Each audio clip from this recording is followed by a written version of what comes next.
ഇത് കുറച്ച് ദിവസങ്ങൾക്ക് മുമ്പ് മുതുമല ടൈഗർ റിസർവിൽ പോയതിൻ്റെ ഒരു വീഡിയോ ആണ്. മുതുമല ടൈഗർ റിസർവ് തമിഴ്നാട്ടിലുള്ളതാണ്, ഗൂഡല്ലൂരിനടുത്തായിട്ട്. ഞങ്ങൾ പാലക്കാട് നിന്ന് നിലമ്പൂർ വഴിക്ക് ഗൂഡല്ലൂർ കയറി നാടുകാണി ചുരം കഴിഞ്ഞിട്ടാണ് ഇതെത്തുന്നത്. ഈ കാണുന്നതാണ് നിലമ്പൂരിൽ റോഡ് സൈഡാണ് ഈ കാണുന്നത്. റോഡ് സൈഡ് നല്ല ഭംഗിയുള്ള കാരണം ഈ കുറച്ച് രണ്ട് സൈഡ് ഇതൊക്കെ മരങ്ങളൊക്കെ നിൽക്കുന്ന കാരണം നല്ല രസമാണ്. ഈ ഭാഗങ്ങൾ കാണാൻ നല്ല സീനിക് വ്യൂ ആയിട്ടുണ്ടായിരുന്നു. അതുകൊണ്ട് ഇങ്ങനെ അടുത്താണ്. ഇവിടെ ആയിട്ടാണ് നമ്മുടെ ടീക്ക് മ്യൂസിയമൊക്കെ വരുന്നത്. നിലമ്പൂരിൽ ഈ ഭാഗത്തായിട്ട് കേട്ടോ. അവിടെ ഒരു ടീക്ക് മ്യൂസിയം ഉണ്ട്. ഇത് കഴിഞ്ഞ് കുറച്ച് ദൂരം പോയി കഴിഞ്ഞാൽ നമ്മൾ നേരെ ചെന്ന് കയറുന്നത് നാടുകാണി ചുരത്തിലാണ്. നാടുകാണി ചുരത്തിലെ രാവിലത്തെ ഒരു വ്യൂ ആണിത്. ഏകദേശം ഒരു 6 മണി 6-6:15 ആകുമ്പോഴാണ് ഞങ്ങളവിടെ എത്തിയത്. ഞാൻ ഇത് യാത്ര ചെയ്യുന്നത് പാലക്കാട് നിന്നാണ്. പാലക്കാട് നിന്ന് നാടുകാണി വരെ പോകാനായിരുന്നു ആദ്യം ഉദ്ദേശം ഉണ്ടായിരുന്നത്.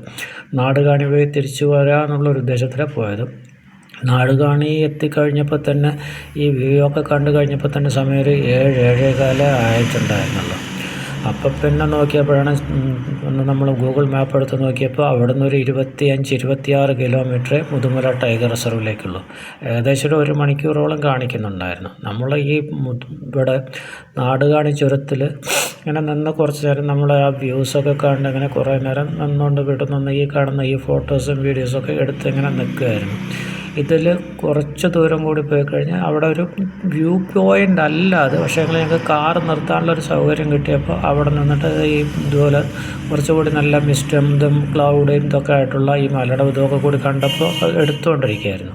ഞങ്ങളവിടെ നിൽക്കുന്ന സമയത്ത് അവിടുത്തെ ഒരു നാട്ടുകാരൻ, അവിടുത്തെ പ്രദേശവാസിയാണ് ഒരാൾ, അവിടെ വന്നിട്ട് ഞങ്ങളുടെ അടുത്ത് കൂടുതൽ നേരം അവിടെ നിൽക്കണ്ട, ഇവിടെ ഇന്നലെ ഇവിടെ ടൈഗറിന് ആനി സ്പോട്ട് ചെയ്തിട്ടുണ്ടായിരുന്നു പറഞ്ഞു.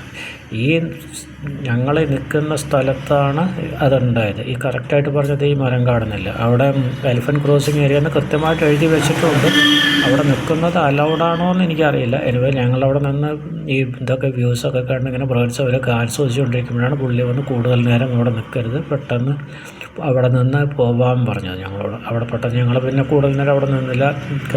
പലപ്പോഴും നാട്ടുകാർ പറയണത് കേൾക്കണം നല്ലതായിരിക്കും, കാരണം അവിടുത്തെ കാര്യങ്ങൾ അവർക്ക് പെട്ടെന്ന് അറിയാൻ പറ്റുമല്ലോ.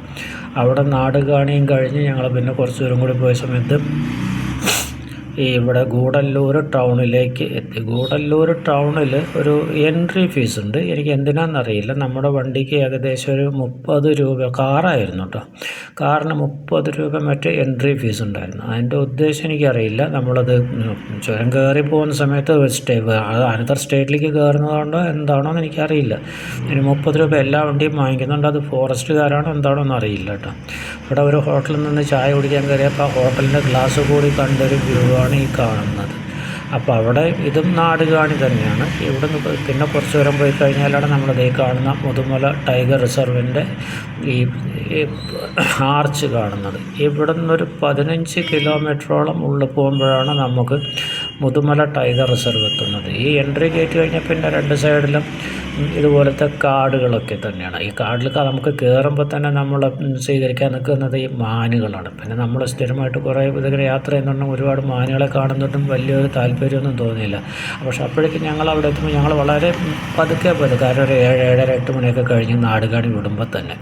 അവിടെ നിന്ന് ഇവിടെ എത്തി നമ്മളിവിടെ ടൈഗർ റിസർവ് എത്തിയപ്പോഴാണ് അറിയുന്നത് അവിടെ രാവിലെ 6 മണി തൊട്ടിട്ട് 10 മണി വരെ അവിടെ ഇതുള്ളൂ, ജംഗിൾ സഫാരിക്ക് ടിക്കറ്റുള്ളൂ. പിന്നെ 2 മണിക്ക് ശേഷമാണ് ജംഗിൾ സഫാരിക്കുള്ള ടിക്കറ്റ്.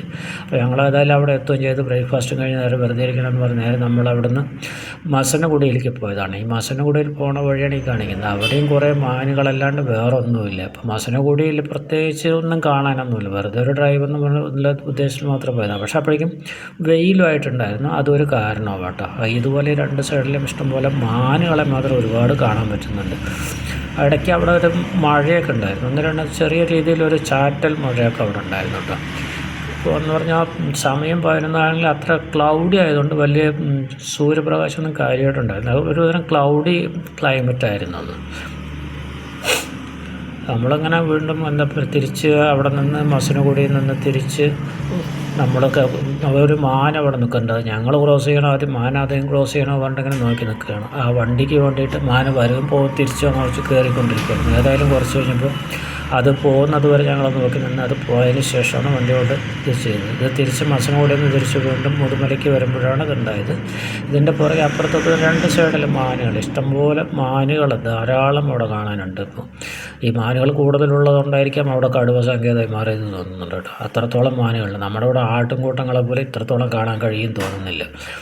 അത് കഴിഞ്ഞ് നേരെ തിരിച്ച് വന്ന് എൻട്രി ടിക്കറ്റ് കൃത്യം 2 മണിക്ക് അവർ കൊടുക്കാൻ തുടങ്ങുള്ളൂ കേട്ടോ. 2 മണി തൊട്ടിട്ട് ഒന്ന് രാവിലെ 6 to 10, പിന്നെ 2 to 5 തോന്നുന്നു. 2 മണിക്കാണ് ഇത് ചെയ്യുന്നത്. നമ്മളെടുത്തത് ബസ്സിനായിരുന്നു ടിക്കറ്റ് എടുത്തത്. ഒരാൾക്ക് 320 രൂപയാണ് ഇത് ജംഗൽ സഫാരി ബസ്സിന്.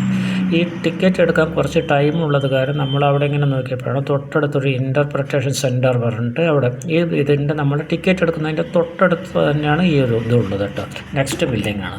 ഇതുവരെ ഞാനിത് 4ാമത്തെ പ്രാവശ്യം മറ്റേ മുതുമലയ്ക്ക് പോകും. ഞാൻ ഇതുവരെ ശ്രദ്ധിച്ചിട്ടില്ല. ഈ ഇൻ്റർപ്രിറ്റേഷൻ റൂമിൽ ഈ കാണുന്ന പോലെ ഒരു പാന്തർ, പിന്നെ ഒരു സ്ട്രൈപ്പ്ഡ് ഹൈന, അതിൻ്റെയൊക്കെ സ്റ്റഫ് ചെയ്ത് രൂപം വെച്ചിട്ടുണ്ട്. ഇതിനകത്ത് കുറച്ച് ഫോട്ടോസ്, പിന്നെ കുറച്ച് മാനിൻ്റെ കൊമ്പുകൾ, അങ്ങനെ കുറേ, പിന്നെ മുതുമലയിലെ കുറേ കാര്യങ്ങൾ, അതൊക്കെ അവിടെ ഇത് ചെയ്ത് വെച്ചിട്ടുണ്ട്. ഒരു ചെറിയ രീതിയിലൊരു മ്യൂസിയം പോലെ. മ്യൂസിയം ആണെങ്കിലും ഒരു സൈഡിൽ അവർ എന്താ പറയുക ഷോപ്പ് പോലെയൊക്കെ ആക്കി വെച്ചിട്ട് അത് കാര്യമായിട്ട് വൃത്തിയായിട്ടൊന്നും സൂക്ഷിച്ചിട്ടൊന്നുമില്ല കേട്ടോ.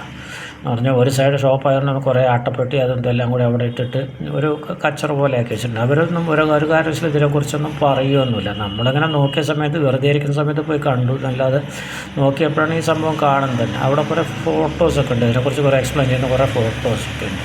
അതിൽ ഈ ഹൈനൊക്കെ അവിടെ തന്നെ ഉള്ളതാണ്. പൊതുവെ അവിടെ നിന്ന് ആരും അവിടെ വരുന്നതൊന്നും ഞാൻ കണ്ടില്ല. നമ്മളവിടെ ആദ്യം പോയതൊന്നും പിന്നെ ഒരു 4-5 പേര് എല്ലാവരും വരുന്നത് ഐസ്ക്രീം കഴിക്കാനും ചായ കുടിക്കാനൊക്കെയാണ്. പക്ഷെ ഇത് ഇങ്ങനെ ഒരു ഇത് അവിടെ ഉള്ളത്, ഞാനിത് 4ാമത്തെ ടൈമാണ് പോണത്. എന്നുള്ളത് ഇതുവരെ അറിയില്ലായിരുന്നു. അപ്പോൾ ഇനിയുള്ളവർ പോകുന്ന സമയത്ത് നമ്മുടെ ബുക്കിംഗ് സെൻറ്ററിൻ്റെ തൊട്ടടുത്താണ് ഈ ഇൻ്റർപ്രിറ്റേഷൻ റൂം. അത് കഴിഞ്ഞ് 2:15 ഒരു വണ്ടി റെഡി ആയിട്ടുണ്ട് പറഞ്ഞു നമ്മൾ ആ ജീപ്പിലേക്ക് കയറുന്നതാണ്. അത് നമ്മളുടെ ജീപ്പല്ല, സഫാരി വാനിലേക്ക് ഒരു 10-35 പേരെന്തോ കയറുന്നുണ്ട്. 2:15 വണ്ടി എടുത്തു. പിന്നെ ഈ കാട്ടിൻ്റെ ഉള്ളിൽ കൂടി ഇങ്ങനെ പോകുന്ന സമയത്ത് വീണ്ടും സാധാരണ പോലെ തന്നെ ആദ്യം കാണുന്നത് കാട്ടിനകത്ത് മാനുകളൊക്കെ നിൽക്കുന്നു. സ്വാഭാവികം നിറയെ മാനുകൾ വീണ്ടും മാന് തന്നെയായിരുന്നു കൂടുതലന്ന് മാന. പിന്നെ അന്ന് കാണാൻ പറ്റിയത് കുറച്ച് ആനകളെ കാണാൻ പറ്റി. ഒരു 8-10 ആനകളെ കാണാൻ പറ്റിയതാണ്. ഒരു ഗ്രൂപ്പായിട്ടായിരുന്നു കണ്ടിരുന്നത് കേട്ടോ. ഇവിടെ ഒരു കേഴമാന കിടക്കുന്നുണ്ട്, പിന്നെ കുറച്ച് ആനകൾ ഈ ഭാഗത്ത്. പക്ഷേ നമ്മുടെ ഡ്രൈവർ അങ്ങനെ വെറുതെ വണ്ടി ഓടിച്ചുകൊണ്ടിരിക്കുകയല്ലാണ്ട് അവന് കാര്യമായിട്ടൊരു റെസ്പോൺസ് ഒന്നും കിട്ടുന്നുണ്ടായിരുന്നില്ല. എവിടെയെങ്കിലും എന്തെങ്കിലും കണ്ടാൽ നിർത്തിത്തരിക. വല്ലപ്പോഴൊക്കെ അവനങ്ങനെ ഇടയ്ക്ക് ഒരുമാതിരി എന്താ പറയുക, 1 മണിക്കൂർ കൊണ്ട് എടുത്തവിടെ നിന്ന് തിരിച്ച് വണ്ടി എത്തിക്കുക എന്നൊരു ഉദ്ദേശം പോലെ പുള്ളിയുടെ വണ്ടി ഓടിക്കൽ കണ്ടപ്പോൾ തന്നെ. അല്ലാതൊരു സഫാരി ജീപ്പ് എന്ന് പറഞ്ഞാൽ എന്തെങ്കിലുമൊക്കെ വണ്ടി എടുത്തു കഴിഞ്ഞാൽ നമുക്ക് എന്തെങ്കിലും കാണിച്ചു തരാനുള്ള വലിയ താല്പര്യമൊന്നും, നമ്മൾ എന്തെങ്കിലും ഒന്ന് കണ്ടിട്ട് അവനോട് വണ്ടി നിർത്തുക പറഞ്ഞാൽ മാത്രമാണ് ആൾ വണ്ടി നിർത്തിക്കൊണ്ടിരിക്കുന്നുണ്ടായിരുന്നത്. ഇവിടെ കുറേ ഈ സ്ഥിരമായിട്ട് ഇവിടെ കാണുന്ന മാനുകൾ തന്നെയാണ്. ഇവിടെ നിന്നൊരു ആനയെ പെട്ടെന്ന് കാണാൻ പറ്റിയിട്ടോ. ഒരാന, അത് നമ്മൾ പറഞ്ഞിട്ടാണ് ഡ്രൈവർ തന്നെ കാണുന്നത്. എന്നിട്ടാണ് അയാളൊന്ന് നിർത്തി തന്നത്. അവിടെ കുറച്ച്, അത് നമ്മൾ ബസ്സിനകത്തായിരുന്നു കുറച്ച് അകലെയായിട്ടാണ് ഇതിനെ കാണുന്നത്. ഇതൊരു മ്ലാവാണ് അവിടെ കിടക്കുന്നത്. കാരണം നമുക്ക് വണ്ടിക്ക് ഉള്ളിൽ നിന്ന് ഇറങ്ങാൻ പറ്റില്ലല്ലോ. അവിടെ നിന്ന് ഉള്ളിൽ നിന്ന് എടുക്കുന്ന കാരണം പല വ്യൂസും അത്ര ക്ലിയർ അല്ല. ഇത് മാനും മ്ലാവും എല്ലാം കൂടി ഒന്നിച്ചിട്ടാണ് അവിടെ കിടക്കുന്നത് കേട്ടോ. ഇത് പെട്ടെന്ന് കണ്ടു ഒരാനക്കുട്ടി നമ്മുടെ വണ്ടിയുടെ സൗണ്ട് കേട്ടിട്ടാണ് തോന്നുന്നത്. അത് പേടിച്ചിട്ട് ബഹളം ഉണ്ടാക്കുന്നുണ്ടായിരുന്നു. ഇത് കേട്ടപ്പോൾ ആദ്യം ഒരാനയും അതിൻ്റെ വേറൊരാനയും മാത്രമേ കണ്ടത്. പിന്നെ ഒരു 4-5 ആനകൾ എവിടെ നിന്നൊക്കെയോ ഓടിക്കൊണ്ട് വരുന്നുണ്ടായിരുന്നു. എല്ലാം കൂടി ബഹളം ഉണ്ടാക്കി ഓടിക്കൊണ്ട് വരുന്നുണ്ടായിരുന്നു അവിടെ.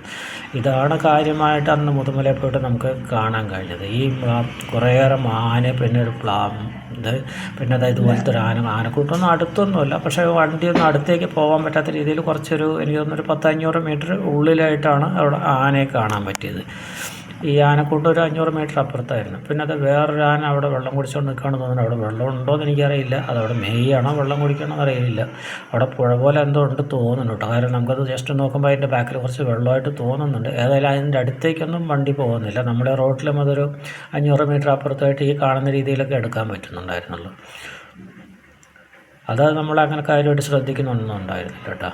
ഇത് പിന്നെ അവിടെ കുറേ അകലെ കണ്ടു. ഒരു ആന പെട്ടെന്ന് ഈ ചില സമയത്ത് ഈ വണ്ടിയുടെ സൗണ്ട് കൊണ്ട് ആൾക്കാരെ ബഹളം കൊണ്ടാകും. അത് വണ്ടിയിൽ ഒരു പരിധി വരെ ആൾക്കാരെ വല്ലാത്ത ബഹളം ഉണ്ടായിരുന്നു കേട്ടോ. എനിക്കത് എന്തുകൊണ്ടാണെന്നറിയില്ല. നമ്മൾ പൊതുവേ അത് കാണാമല്ലോ, കുറച്ച് തമിഴന്മാർ അവരൊരു ബഹളം തന്നെയായിരുന്നു. ചില സമയത്തൊക്കെ ആൾക്കാർ വല്ലാതെ ബഹളം വെച്ച് സംസാരിക്കുന്നുണ്ടായിരുന്നു. ഇപ്പോൾ അത് കേട്ടിട്ടാണോ ആനകളുടെ ഇതെന്നറിയില്ല, അതോ വണ്ടിയുടെ സൗണ്ട് കൊണ്ടാണോ എന്നറിയില്ല. പിന്നെ നമ്മളിതൊക്കെ കഴിഞ്ഞ് വീണ്ടും തിരിച്ച് നമുക്ക് 2:15 തുടങ്ങിയ 1 മണിക്കൂർ 3:15 വരെയാണ് അവരുടെ സഫാരി ടൈം. അത് കഴിഞ്ഞ് തിരിച്ച് വരുന്നതായിരുന്നു. അത് തിരിച്ച് വരുമ്പോഴും വീണ്ടും ഇത് അവിടുത്തെ ആ ആനകൾക്കൂട്ടം തന്നെ അത് വേറൊരു ഭാഗത്തേക്ക് വന്നു തോന്നണം. ഇത് തന്നെ ആ ആനക്കൂട്ടം തന്നെയായിരുന്നു. അത് അവിടുന്ന് വേറൊരു ഭാഗത്തേക്ക് വന്നപ്പോൾ വീണ്ടും ഒന്നുകൂടി അതിനെ കാണാൻ പറ്റിയെന്നേ ഉള്ളൂ. നമ്മുടെ വണ്ടി ഇങ്ങനെ കറങ്ങിക്കൊണ്ടല്ല വരുന്നത്. ആ കുട്ടി ആന അപ്പോഴും കൂടെയുണ്ട്. ആ കുട്ടിക്ക് വേണ്ടി പ്രൊട്ടക്റ്റ് ചെയ്യുന്ന രീതിയിലായിരുന്നു ഈ ആനകൾ നിന്നുകൊണ്ട്. നമ്മുടെ സൗണ്ട് തന്നെ ആയിരിക്കാം കാരണം. അതെങ്ങനെ ആവാം. ഓക്കെ, അത് കഴിഞ്ഞ് നമ്മൾ തിരിച്ച് ഏകദേശം വണ്ടി തിരിച്ച് എത്താറായി. നമ്മുടെ സഫാരി ഏകദേശം 1 മണിക്ക്, ഏകദേശമല്ല 2:15 തുടങ്ങി കൃത്യം 3:15 അവർ തിരിച്ച് നമ്മളെ അവിടെ കൊണ്ടുപോയിട്ടുണ്ടായിരുന്നു. 1 മണിക്കൂർ സഫാരിക്കാണ് 340 രൂപ. ബസ്സിനാണെന്നുണ്ടെങ്കിൽ നിസാൻ ബസ്സിനാണെന്നുണ്ടെങ്കിൽ, ജീപ്പിനാണെന്നുണ്ടെങ്കിൽ 4000 സംതിങ്, 6 പേർക്ക് 4000 രൂപ എന്തോ ആണ്. 6 പേർക്ക് മറ്റേ പോകാൻ പറ്റും. പിന്നെ അത് നമുക്ക് സഫാരി വേണമെന്നുണ്ടെങ്കിൽ ഒരു ദിവസം മുന്നേ നമുക്ക് ബുക്ക് ചെയ്യാൻ പറ്റും തോന്നുന്നുണ്ട്. അവിടെ പോയിട്ട് ചെയ്യുന്നതിന് പകരം നമുക്ക് നേരിട്ട് ഓൺലൈൻ ബുക്കിംഗ് ഉണ്ട്. ഓൺലൈൻ ബുക്കിംഗ് നമുക്ക് നേരത്തെ ചെയ്യാം അവിടെ പോയി ചെയ്യുന്നതിന് പകരം. പക്ഷേ ഒരു കാര്യം ശ്രദ്ധിക്കുക, രാവിലെ 6 മണി തൊട്ട് 10 മണി വരെയും പിന്നെ ഉച്ചയ്ക്ക് 2 to 5 ആണ് ഇവിടെ സഫാരി ഉള്ളത്. ആ സമയത്തിനുള്ളിൽ അവിടെ എത്തിയാൽ മാത്രമേ ഇത് ചെയ്യാൻ പറ്റുള്ളൂ. അത് കഴിഞ്ഞ് ഞങ്ങൾ സഫാരി കഴിഞ്ഞ് തിരിച്ച് ഞങ്ങൾ വരുന്ന വഴിയിൽ ഏകദേശം നമ്മുടെ എൻട്രി ഗേറ്റ് എത്തുന്നതിൻ്റെ കുറച്ച് മുന്നേ പെട്ടെന്ന് നോക്കിയപ്പോഴേ ഈ ആന റോഡ് സൈഡിൽ നിൽക്കുന്നത് കണ്ടത് കേട്ടോ. ഈ ബോർഡിൻ്റെ ആനകളുടെ ഒരു ബോർഡ് തന്നെ അവിടെ വെച്ചിട്ടുണ്ട്. അതിൻ്റെ തൊട്ട് പുറകെയായിട്ട് അത് ശ്രദ്ധിച്ചില്ല, പിന്നെയാണത് കണ്ടത്. നമ്മുടെ കുറച്ച് നേരം നമുക്ക് അകത്ത് സഫാരിക്ക് കാര്യമായിട്ടൊന്നിനെ കാണാൻ പറ്റില്ല, 2 ആനയെ മാത്രമേ കാണാൻ പറ്റുള്ളൂ. ഇതിനെ കുറച്ചുകൂടി അടുത്തായിട്ട് കാണാൻ പറ്റി. അതായത് നമ്മളവിടെ വണ്ടി നിർത്തുന്നത് അത് ആരും ഫോറസ്റ്റുകാരൊന്നും ഇല്ലാത്തതുകൊണ്ട് ആരും ഒന്നും പറഞ്ഞൊന്നുമില്ല, ആരും ഒന്നും കണ്ടൊന്നുമില്ല കേട്ടോ. പക്ഷെ അത് അത്ര സേഫല്ല തോന്നുന്നു. കാരണം എൻ്റെ വണ്ടിയാണ് ആ കിടക്കുന്നത്. അതിനൊരു 100-200 മീറ്റർ താഴെ ഡിസ്റ്റൻസിലാണ് ഈ ആന നിൽക്കുന്നത്. എന്തെങ്കിലും ചെയ്തത് അത് പൊതുവേ അത് വലിയ ഉപദ്രവകാരിയല്ലാത്തതുകൊണ്ട് നമ്മൾ കാര്യമായിട്ട് അത് വലിയ ഉപദ്രവമൊന്നും ഉണ്ടാക്കിയില്ല. പക്ഷേ ഇങ്ങനെ നിൽക്കുന്നത് അത്ര സേഫല്ല. ഞാനത് വണ്ടി നിർത്തി വീഡിയോ എടുത്തു എന്നുണ്ടെങ്കിലും ചിലരൊന്നും നിർത്താതെ പോകുന്നുണ്ടായിരുന്നു. കാരണം പിന്നെ ഫോറസ്റ്റുകാർ കണ്ടാലും ചിലപ്പോൾ ചെയ്ത് പറഞ്ഞിരിക്കും കേട്ടോ. അപ്പോൾ അതുകൊണ്ട് കഴിയുന്നതും ഇത്ര പണി ചെയ്യാതിരിക്കാൻ നല്ലത്. അതായത് പെട്ടെന്ന് എന്തെങ്കിലും വന്നാൽ ഞങ്ങൾക്കത് വളരെ അടുത്താണ് എന്ന് പറഞ്ഞാൽ നിങ്ങൾക്ക് നോക്കിയാൽ തന്നെ അറിയാൻ പറ്റും. വളരെ അടുത്തെന്ന് പറഞ്ഞാൽ ഇതൊരു 100 മീറ്റർ താഴേക്ക് ഈ ആന ഞങ്ങൾ തമ്മിലുള്ള ഡിസ്റ്റൻസ് ഉള്ളൂ. ആനയുടെ അതുപോലെ നമ്മുടെ വണ്ടി എന്തെങ്കിലും അങ്ങോട്ടും നീക്കി അതിൻ്റെ ഒരു സൗണ്ടും വരുന്നുണ്ടായിരുന്നു. അതിൻ്റെ റിവേഴ്സ് കോണിൻ്റെ ഒക്കെ സൗണ്ട് അതൊക്കെ വരുന്നുണ്ടായിരുന്നു കേട്ടോ.